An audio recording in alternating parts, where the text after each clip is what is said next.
కొంచెం ఆయిల్ వేసుకోవాలి. కొంచెం ఆయిల్ వేసుకున్న తర్వాత కొంచెం కొంచెంగా కట్ చేసుకున్నాండి.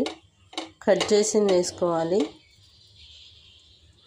గోంగూర మగ్గితే ఇలా అవుతుంది చిన్నగా.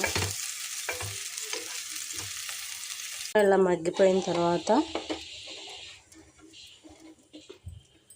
ఆనియన్స్ వేసుకోవాలి. ఆనియన్, పచ్చిమిర్చి,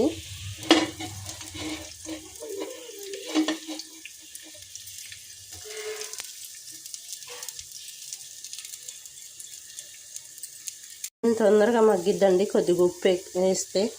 కొంచెం అల్లం పేస్ట్, ఎక్కువ వద్దండి, కొంచెం చాలు. కలుపుకోవాలి ఇలా. కొంచెం జీలకర్ర, కొంచెం పసుపు,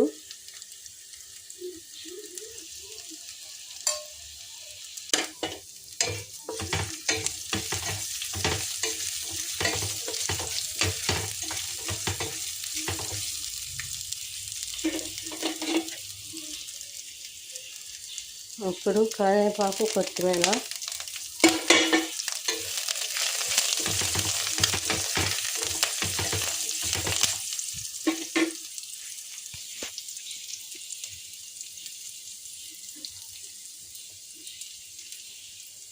కాబోలి శనగలు, కారం ఎక్కువ తినాలనుకున్న వాళ్ళు ఎక్కువ వేసుకోనండి. మా ఇంట్లో చిన్న పిల్లగాళ్ళు ఉన్నారు, మేము కొంచెమే తింటాం. ఇప్పుడు ఉడికిన సేమియా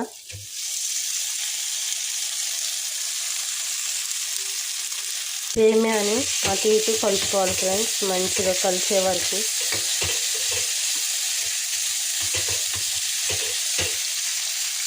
మంచిగా కలుపుకున్న తర్వాత ఒక 5 నిమిషాలు కొంచెం సేమియా మెత్తగా ఉడికితే మెత్తగా వేద్ది ఫ్రెండ్స్.